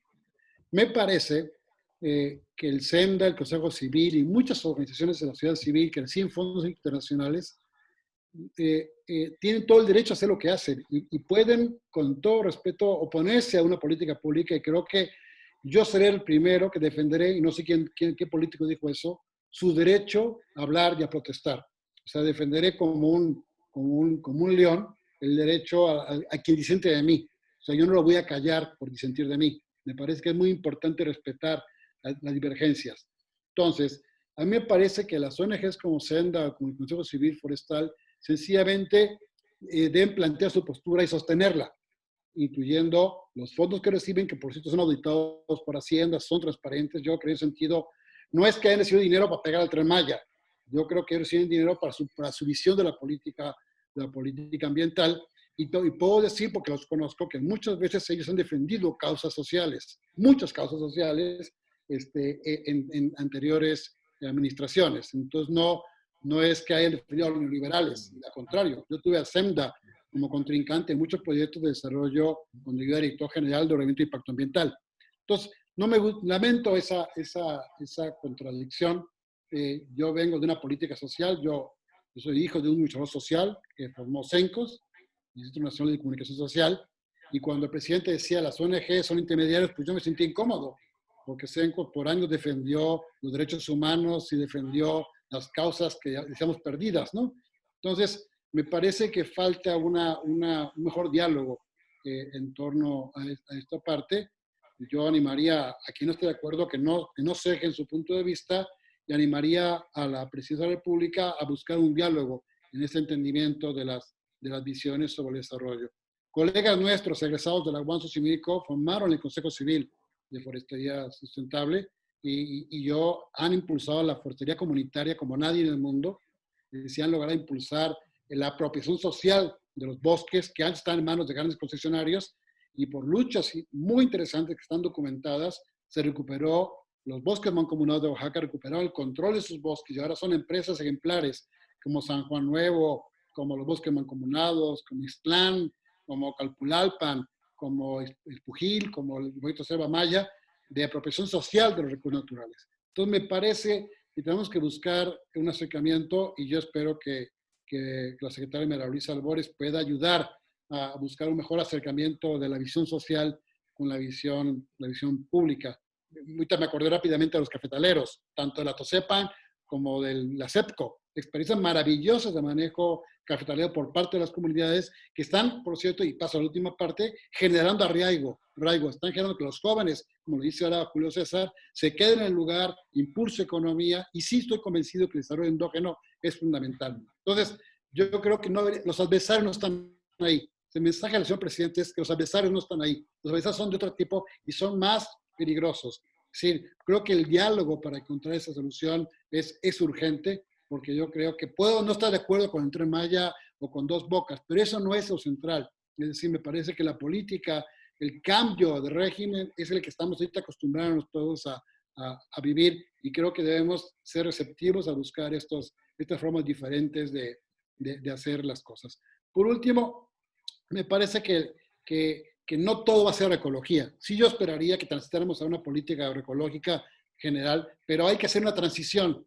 Y creo que el presidente, cuando dijo el tema del glifosato, que le dijo a unos y a otros, a ver, Víctor Villalobos, arregle el problema del glifosato. Víctor, vamos a buscar una solución alternativa. En 4 años, Álvarez Bulla busca una solución científica para resolverlo. Me parece que es lo que necesitamos.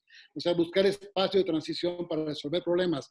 Porque el glifosato es una pesadilla, pero también muchos productores dicen, deme una alternativa comercial para resolverlo. Entonces, creo que nos falta este mecanismo de diálogo al interior de este cambio de visión del mundo.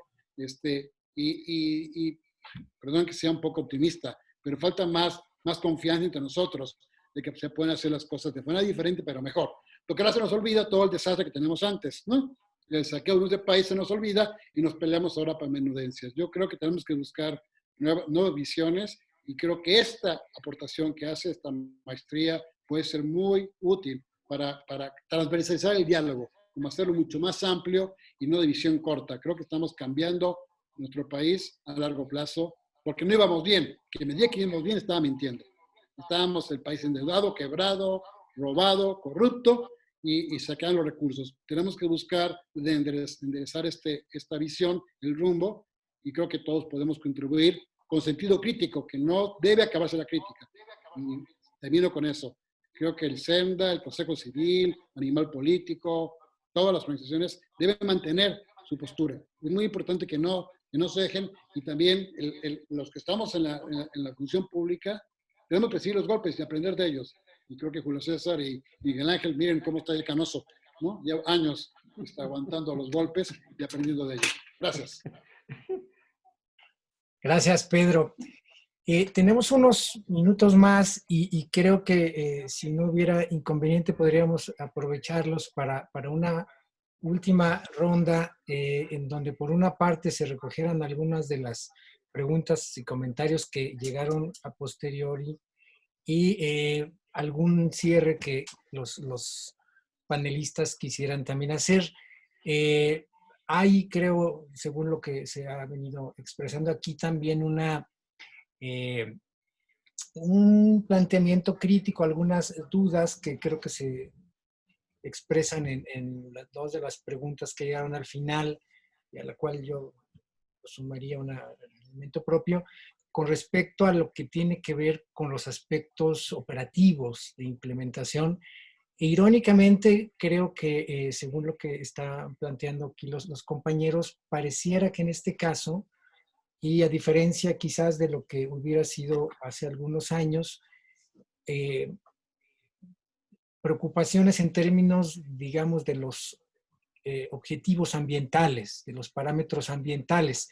Creo que de las intervenciones que han habido en la mesa y también creo que de algunas de las preguntas que se han circulado y comentarios, pareciera como que está dentro, mucho más dentro ahora el tema de la política social, que a lo mejor fue muy, muy marginal y que, sin embargo, por otro lado, quedan un poco dudas con respecto, por ejemplo, a si el paso de la secretaria Albores a Semarnat no puede implicar en realidad otra vez, digamos, poner en el primer plano los objetivos sociales, que parece muy bueno, pero ¿dónde quedan, por ejemplo, metas en términos relacionados con objetivos ambientales contenidos en objetivos de desarrollo sostenible, acuerdos de París, etcétera, etcétera, en un contexto además de poco dinero para en general? Creo que lo vamos a tener muy recortado para todos, ya se vio, pero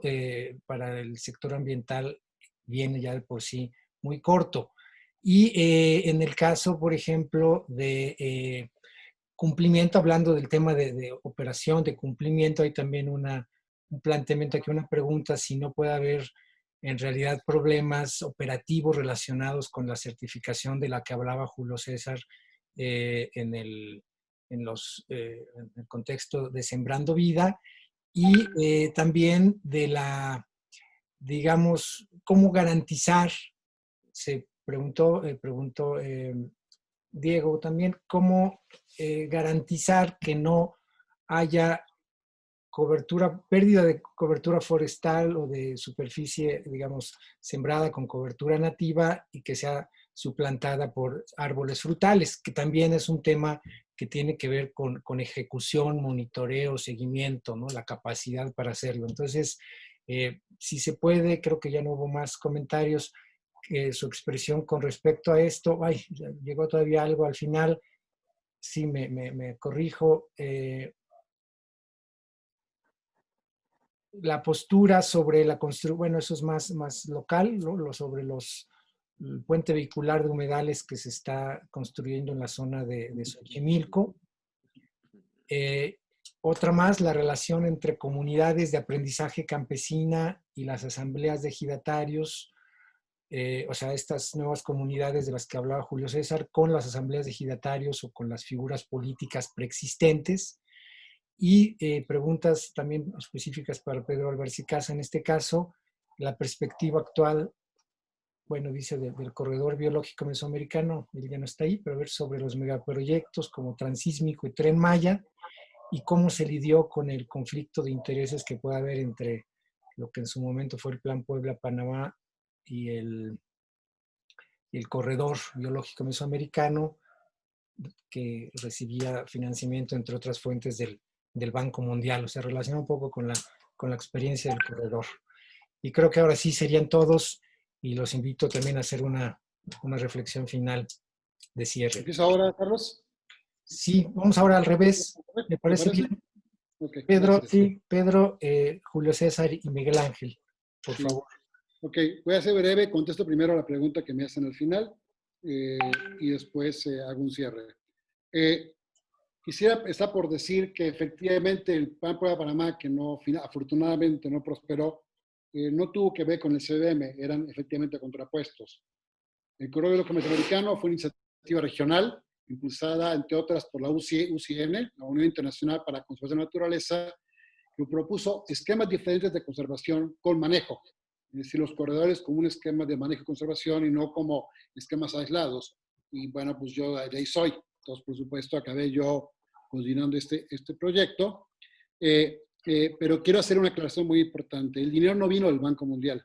El dinero vino del Fondo Mundial para el Medio Ambiente, del GEF, por sus siglas en inglés, donde México es parte dentro del sistema de Naciones Unidas, aporta recursos al GEF y también recibe recursos. Hay países que solo reciben y hay países que solo aportan. En la cuarta reposición, México recibió cerca de 13 millones de dólares de donación para apoyar un proyecto de esta naturaleza. Y el Banco Mundial es la agencia implementadora, es decir, la agencia que escoge las Naciones Unidas para acompañar el proceso de gestión del proyecto. Es un proyecto nacional.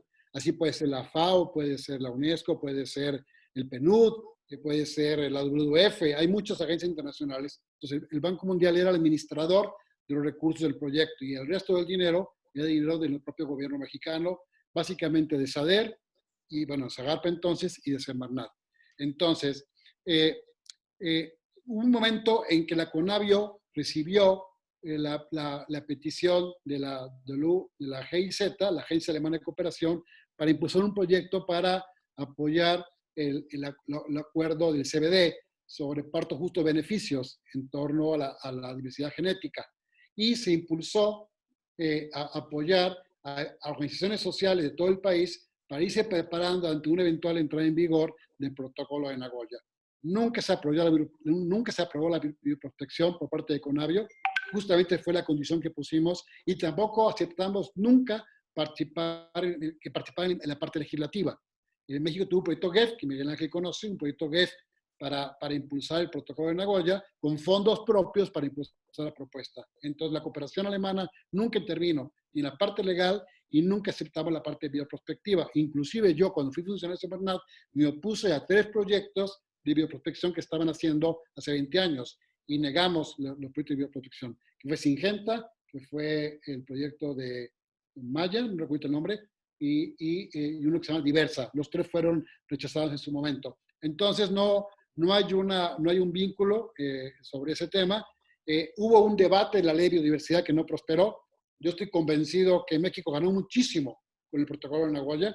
Solo para que tengan idea, antes del protocolo de Nagoya, cualquier transnacional puede llevarse lo que quiera a nuestro país y no haya manera ni siquiera de dirigir un pago de regalías para las comunidades. Ahora el protocolo obliga a que no se demuestre un certificado de origen de un producto que salga de México, no se puede comercializar ni patentar. Y esto no lo teníamos antes. Entonces, yo siempre tengo ganas de debatir con quien dice esto, porque me parece que no es así como lo están planteando.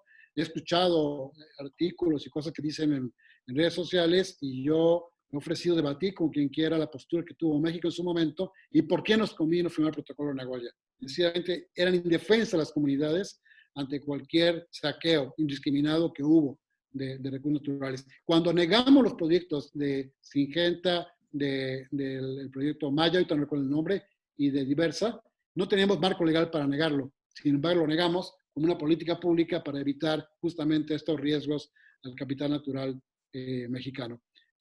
Segundo comentario, ya para terminar, es decir, que yo creo que lo que viene ahora es esta nueva agenda que le va a tocar impulsar a la nueva secretaria. Yo solo diría, porque había un comentario sobre los acuerdos de París y cómo podía enfrentar una política social, otra serie de compromisos internacionales, para mí está basado en que ella se cobije de gente experta, gente con experiencia en política pública, en los acuerdos internacionales, y que pueda tener un buen equipo que le ayude a fortalecer lo que tiene. Hay gente muy buena dentro del equipo y gente que puede invitar. Pues lo que quiero decir con esto es que confiando en que la política social ambiental, que fue lo que convocó este seminario, es lo primordial, solo no olvidar que hay que cobijarlo con otros compromisos asociados que podía perfectamente la Secretaría acompañarse y tener el respaldo del señor presidente para llevar a buen puerto su responsabilidad. Nada más. Gracias. Gracias, Julio César. Muy bien. Pues primero, igual respondiendo las preguntas, entiendo la parte de la pérdida de la cobertura vegetal que por ahí se menciona con respecto a establecer más árboles frutales, ¿no? Esto no debe ocurrir. El programa está diseñado para que esto no ocurra, ¿no? En el sentido de que contamos con 4.300 técnicos entre productivos y sociales que le dan acompañamiento puntual, cada uno de ellos en promedio a 100 sembradores, bueno, un poquito, en 100 sembradores es lo que se está manejando y le estamos dando seguimiento a esa parte. Si ustedes saben y conocen de que esto esté ocurriendo en algún lado, por favor háganoslo saber y atendemos inmediatamente, ¿no? Esto es precisamente uno de los puntos que estamos evitando y estamos poniendo mucha atención. Al contrario, estamos buscando que se recupere la cobertura vegetal con los modelos que estamos viendo, ¿no? Las parcelas que fueron aceptadas, sobre todo, pues no tenían ninguna cobertura vegetal o tenían ya esquemas muy deteriorados también, ¿no? Y es parte de lo que estamos viendo, ¿no? La otra, con respecto a las asambleas y las comunidades de aprendizaje campesino, pues aquí las comunidades nacen precisamente en las asambleas. Nosotros reconocemos las asambleas ejidales como el órgano máximo en la comunidad. A través de ellos fue la intervención y el trabajo y están trabajando articuladamente, ¿no? Ese es un punto que se está manejando. La parte de la comunidad de aprendizaje, pues son los núcleos de más o menos 25 sembradores que están trabajando para coordinarse, generar esta parte de comunidad, articularse con la parte productiva, la parte social y mejorar la comunidad, pero todo también enmarcados en su gobernanza local, ¿no? Los esquemas de certificación, bueno, existen diferentes en función de los mercados. Si están pensando en mercados eh, de, de agricultura orgánica, o sea, producción orgánica, comercio justo, tipo kosher o certificaciones para la Comunidad Económica Europea o para Estados Unidos, o sea, en función de eso, existen diferentes tipos de certificaciones, pero todo parte de una base, ¿no? Como lo decía, de la parte de producción de alimentos sanos, que es el eje del programa, alimentos libres de sustancias tóxicas, en un ambiente también diversificados, con trabajo de campesinos, que es otro concepto que se recupera. El concepto campesino, pues ya lo venían aniquilando, ahorita es algo que se pone otra vez en la mesa y que le retoma la importancia histórica que este actor ha tenido, ¿no? Ese es un punto fuerte y que se está retomando, ¿no? En el tema de la operatividad, pues comentar igual ya perfilando el cierre. Hoy tenemos, bueno, la semana pasada tenemos el reporte de más de 200 millones de árboles sembrados, ¿no? La última vez que hicimos evaluación, teníamos el 89.1% de sobrevivencia en campo de las plantas que tenemos sembrado, ¿no? Que es un dato fuerte y también histórico. Claro, pues vienen otros procesos y de trabajo. ¿Y esto a qué se debe, no? A diferencia de esquemas de reforestaciones pasados, donde se vertía la planta y un pequeño acompañamiento, pero que era pues muy corto, aquí lo que privilegia esto y con lo que se puede lograr y alcanzar este punto es precisamente el acompañamiento constante, ¿no? No hay ciclos, no hay ventanillas de trabajo, o sea, es constante. El técnico está a los 12 meses con el sembrador y el sembrador con un plan de trabajo mensual, el cual se le da seguimiento para que vaya avanzando en esto, ¿no? Por eso, pues tenemos estos datos. Hoy contamos ya casi con 14,000 viveros comunitarios, en los cuales estamos trabajando la diversidad de especies, ¿no? Trabajando con los sembradores, las plantas que se están llevando a su parcela. Esto representa el 60%, ¿no? La otra, casi un 20%, 215 millones de plantas, lo tenemos convenido con la Secretaría de la Defensa Nacional. Son los árboles principalmente forestales de más demandados, ¿no?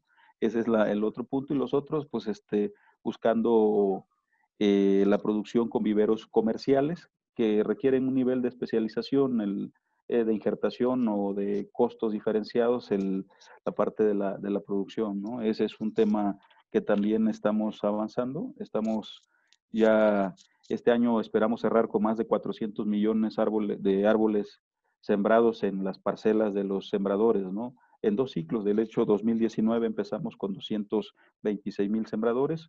Hoy, este nuevo ejercicio, estamos sumando 200,000 más, que es lo que estamos en la instalación de estos viveros, de 8,000 viveros, ¿no? El año pasado trabajamos con 5,714 viveros comunitarios. Ahorita estamos adicionando más de 8,000 para poder cumplir la meta de la siembra. Y retomando lo que en algún momento decía el compañero Pedro, ¿no? Precisamente plantar, pues es el acto físico de llevar la planta, ¿no? Y ponerla ahí en el hoyo y dejarla, ¿no? Pero sembrar es la semilla, precisamente viene, ¿no? Desde la perspectiva de lo que busca el programa es dejar esa semilla en el corazón de la comunidad.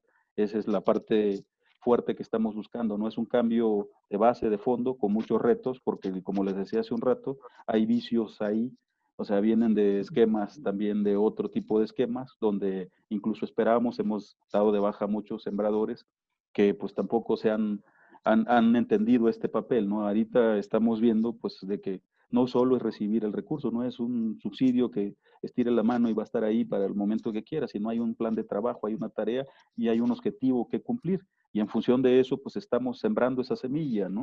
Por eso van a ver el número de sembradores dados de baja, incluso técnicos también, que lo estamos cambiando, porque también vienen de esos esquemas, ¿no? De esquemas de, pues donde el objetivo era otro, ¿no? Y ese es el punto que estamos trabajando y vamos avanzando fuerte, bastante bien en la constitución ya de las cooperativas. Ahorita ya tenemos un importante avance en las cooperativas.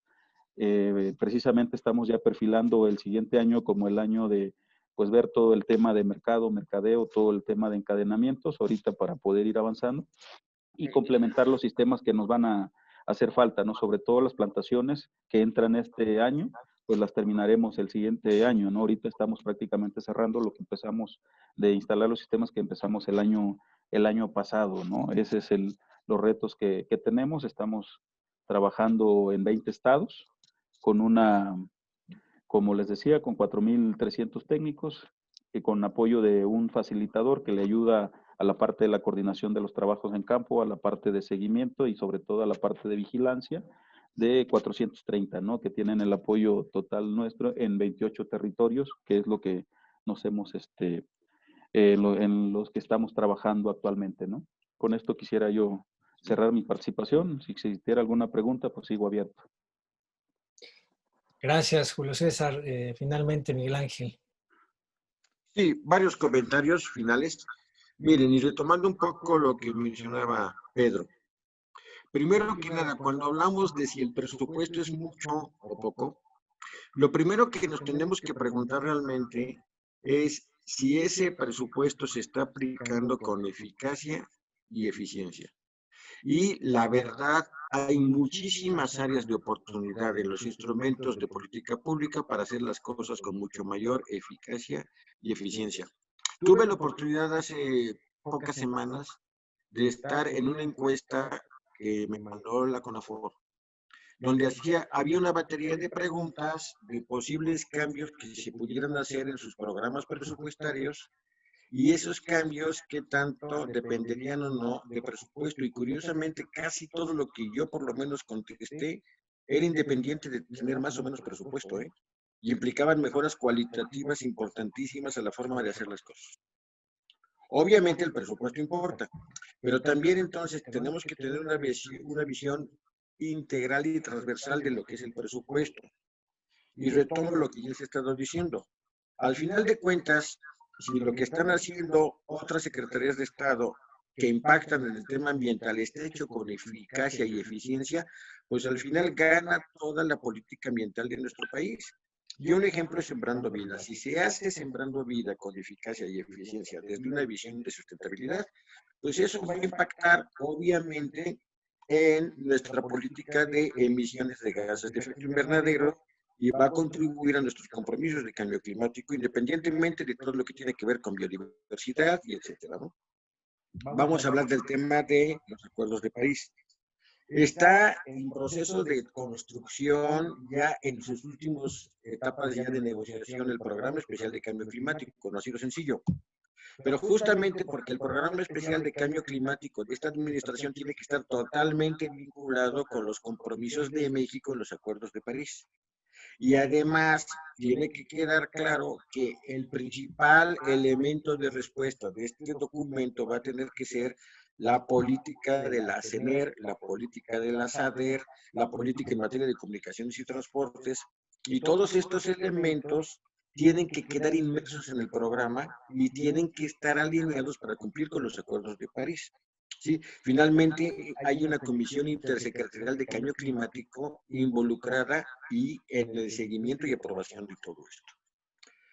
Luego yo agregaría otra cosa y que seguramente eso tendrá que ser un papel muy importante de nuestra secretaría, lo es ahora y estoy seguro que lo va a hacer de aquí en adelante también, y es cómo una transición energética realmente toma en cuenta a la población menos favorecida para que no la metamos en un estado de shock, de trauma, por un mal entendimiento de una transición energética. Déjenme dar un ejemplo. No podríamos, como una decisión de política pública, decir, a partir de mañana no circulan los automotores de gasolina en México, todo eléctrico. ¿Se imaginan ustedes qué pasaría en la Sierra de Guerrero, en la Sierra de Oaxaca, en la Sierra de Chiapas, donde los caminos vecinales comunican a la gente con vehículos viejísimos, todos a base de gasolina, y es su única manera de comunicarse? Les vamos a decir que ya no los pueden usar. Obviamente, por eso hablamos de una transición energética. ¿Sí? Tiene que haber un proceso gradual de sustitución de mecanismos de movilidad en nuestro país. Pero es más que eso. México, después del COVID, yo así lo creo, yo creo que tiene que ser así, no puede regresar a lo que tenía. Tenemos que construir un nuevo paradigma, no solo en México, yo creo que en todos lados, un nuevo paradigma de producción y consumo que sea mucho más acorde con una visión real de desarrollo sustentable. Y en un nuevo paradigma de producción y consumo, la movilidad es fundamental, el uso de la energía es fundamental, la generación de la energía es fundamental, y eso va más allá de las grandes obras de inversión en generación de energía, va mucho más allá, va a la producción local en todos los ámbitos de la energía. Toda esa visión tiene que ser parte de la transición energética. Y yo creo que toda esa visión debe de ser impulsada por nuestra Secretaría, ¿sí? Porque va más allá de las grandes obras de inversión. Es mucho más lo que lleva implícito. Y además es una visión que no puede estar divorciada de lo que hagan los órdenes de gobierno estatal y municipal. En los municipios va a caber una enorme responsabilidad en materia de movilidad y de un manejo más eficiente de la energía. Hay que consensuar todo eso. Y bueno, efectivamente, como decía Pedro, son tiempos de construcción de consensos y de entender que hay plazos para las cosas. Y lo mismo va a ser para la transición energética y para muchas cosas más.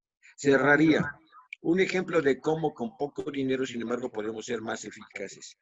Áreas naturales protegidas, ¿qué vamos a hacer en esta administración que estamos planteando en áreas naturales protegidas? A lo mejor vamos a incrementar muy poco la superficie, pero va a ser específicamente en aquellos ecosistemas que en este momento están menos atendidos en materia de superficie protegida, o en aquellas especies que han quedado un poquito rezagadas en materia de protección. Entonces vamos a ser quirúrgicos. Tenemos que ser quirúrgicos para aprovechar con mayor eficacia y eficiencia el recurso disponible, pero se puede porque sí hay muchas áreas de oportunidad para mejorar los instrumentos de política pública. Sería básicamente el comentario. Gracias a Miguel Ángel. Y pues estamos ya en el cierre. Yo quisiera primero congratularme por esta rica mesa con un tema que creo que es actual, vigente y sobre el cual evidentemente quedarán muchas cosas por hacer, por decir. Y agradecerles a todos por igual, a los invitados que aceptaron generosamente dar parte de su tiempo para esta discusión, y por igual a los colegas de la maestría en Sociedades Sustentables de la UAM. Creo que esto forma parte de algo que se seguirá discutiendo también en el contexto de la maestría, y sobre lo cual volveremos próximamente. Muchas gracias nuevamente y sin más, entonces cerraría yo la sesión. Que estén todos muy bien. Luego, gracias. Hasta luego. Gracias, gracias. Gracias, adiós. Muchas gracias.